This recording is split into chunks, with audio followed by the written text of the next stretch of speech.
Porque quando o intelectual vai se posicionar perante um drama, perante uma necessidade, o que a sociedade vai esperar dele não é uma opinião, é uma análise. Então, nesse sentido, o intelectual, o historiador, o filósofo, o professor, ele precisa, então, quando tratar dos fatos, não é ter uma distância absoluta. Estamos discutindo o poder político, não tem que se distanciar, tem que se aproximar, tem que se incorporar. Mas na medida dessa incorporação, que a sua análise tenha concretude, que a sua análise seja consistente, para que seja uma oportunidade para que as pessoas possam pensar. Então não é uma opinião enviesada, apressada. Eu costumo dizer sempre aos alunos da história, não tenham pressa de emitir opinião quando consultados. Tá? Tenham responsabilidade nisso. Então suspende uma noção, suspende um conceito, suspende uma verdade. A revelada, então, nem se fala, né? Suspende isso tudo, né? Para que então isso possa ser melhor analisado. Para que quando descesse esse conceito, ele descesse mais depurado, ele descesse. Então, em momentos drama, em momentos chaves, requer, embora seja uma antinomia, um paradoxo, que nós pensemos melhor no que vamos dizer, para que esse nosso dito seja ouvido. Então, essa ponderação que o Arnaldo fez, o sábio, e o sábio naquele destempero, naquela eloquência, naquela militância, teórica e prática. Tá. Humberto Eco diz o seguinte, rapidinho: o intelectual tem que ser a consciência crítica do grupo, ele existe para incomodar. Então, o intelectual, de outro modo, depois de pensar, obviamente, ele precisa incomodar, ele precisa sacudir, ele precisa balançar o pano, né? Ele precisa que aquele pensamento dele seja um choque.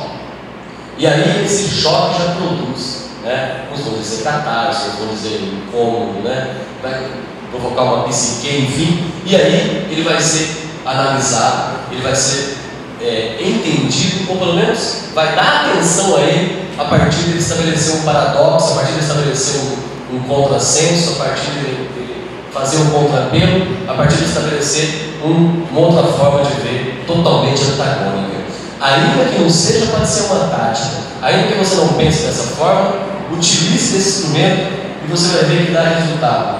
Você estabelecer já de cara um paradoxo, estabelecer uma interlocução que vai frontalmente contra o seu interlocutor, porque aí ele vai prestar atenção em você. E ainda seja uma estratégia, para que você possa depois chegar no momento que essa tua ideia possa ser sentida, possa ser sensibilizada, e aí você tem uma qualidade de debate a partir, né, do contraditório. O contraditório é fundamental até para a ordem. O contraditório estabelece uma ordem melhor da ordem estabelecida, porque a sociedade dá conta de estabelecer uma ordem. Aí o contraditório vem no sentido de somar, de produzir positividades, subjetividades, na construção dessa ordem mais próxima da utopia, né? Mais próxima do ideal, mais longe, né, da visão única, do totalitarismo e da arrogância, da prepotência, inclusive intelectual. Agora, o intelectual e a política. Eu juntei alguns pensadores aqui, pessoal, e o padre Zé Carlos, vai ficar muito bravo comigo, vai demorar um pouquinho, mas eu acho necessário. Primeiro é o Victor Hugo, né, que é um pensador, é um romântico, né, autor de O Conto de Notre Dame, Os Miseráveis, enfim, uma literatura muito boa e precisão até ela, né, da França do XIX. Dá para pensar o povo a partir dele, né? Para ele é o seguinte: a sua ideia é que onde o conhecimento está apenas no homem, a monarquia se impõe. Onde está um grupo de homens, deve fazer lugar à aristocracia. E quando todos têm acesso às luzes do saber, então vem o tempo da democracia. Victor Hugo foi eleito deputado e ele abandonou as teses monarquistas, né, as teses napoleônicas, inclusive, em prol da república, em prol do espaço, né, de oportunidade para todos, em troca da partilha do poder, que é o ideal republicano, né?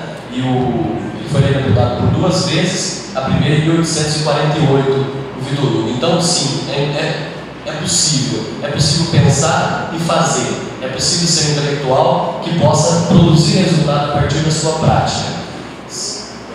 Não necessariamente, mas é possível.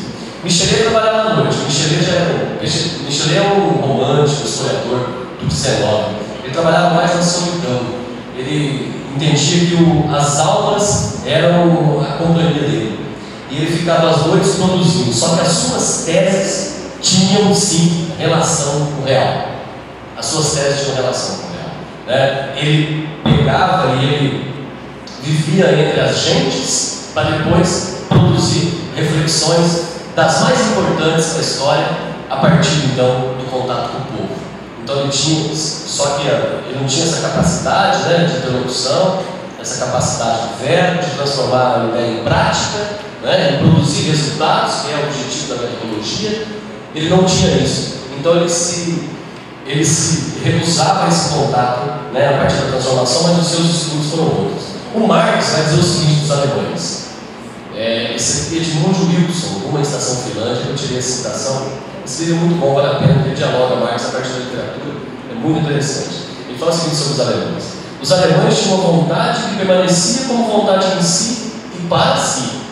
Marx é alemão, né? Uma determinação puramente ideológica e um postulado puramente moral, sem nenhuma influência sobre a sociedade real. Né? Então, o Marx e as suas teses, claro que Hegel era um ponto que ele queria bater, né? Porque superou Hegel, e o Marx ainda, além disso, ele quando aluno, como o Edmund Wilson conta nesse livro, quando aluno ele foi, como tantos outros, se ocupar dos espaços de pesquisas hegelianas, e ele juntou lá com o pessoal lá, e a moda, naquele momento, era Hegel. Hegel era o que tinha na universidade. E aí Marx, o jovem, o menininho Marx, na idade que os nossos alunos têm quando entram nesses cursos, o Marx ele ficou incomodado com aquela reflexão. Ficou incomodado. Não estava certo aquilo para Marx. E ele não teve dúvida. Abandonou o grupo que fazia discussões hegelianas para procurar daí uma forma, uma teoria, algo que se aproximasse mais da sua visão de sociedade, do seu ideal de sociedade. Né? Então, não se conforme com as coisas, ainda que as coisas aparentam ser verdades, serem certas, serem corretas, né? Aquelas que os orientadores de vocês falam, né? Desconfie também. E o Gramsci destaca que todas as camadas sociais possuem seus intelectuais. Não podia falar de intelectualidade sem falar de autoridade, não tem jeito. Né? Ele é obrigatório, né, nesse debate, né, Campinho? Uns sendo profissionais, outros inclusos nessa categoria apenas por participar de determinada visão de mundo. São um grupo social autônomo com uma função social de porta-vozes de grupos ligados ao mundo de produção. Então ele amplia também a perspectiva de intelectual. Em Gramsci isso é ampliado. Então oferece para a gente essa condição de pensar o intelectual a partir apenas do instrumento de pensar. E Albert Camus, que é um existencialista, assim como Sartre, é outro exemplo intelectual, vigoroso, né? Intelectual que se manifesta em dada realidade. Seu pai lutou e morreu na Primeira Guerra, participou das lutas de independência da Argélia, esteve na França quando essa foi invadida pelos alemães na Segunda Guerra. Então veja, parte das confusões, né, do século XX foi vivido, né, sentido na pele por Albert Camus. Nessas dificuldades, Albert Camus é autor de O Estrangeiro, né, um filósofo da literatura, né, que deve ser lido por nós. Né? Eu cheguei até Camus por conta de Oswald de Andrade, que eu pesquisei Oswald de Andrade, e Oswald de Andrade era amigo do Camus. O Camus vinha para o Brasil aqui, ele apresentou o Brasil para Camus, e esse Brasil sob o olhar do Oswald de Andrade. Né? Não é um Brasil qualquer que foi apresentado. Sob essas diretrizes, não seguindo sua obra, tinha um absurdo como proposta. Seus livros testemunham as angústias de seu tempo e os dilemas e conflitos já observados por escritores anteriores como Kafka e Dostoiévski. Então esses eram os que Camus utilizava para pensar o seu tempo. E ele entendia o tempo dele como um tempo de tragédia. É o mesmo sintoma, é o mesmo diagnóstico, que nós somos pagos para pensar, pensamos a sociedade no presente, né? Essa tragédia do dualismo, essa tragédia, né, desse momento que vivemos. E aí, no nosso pedaço do Brasil, nós tivemos intelectuais que participaram da política, assim.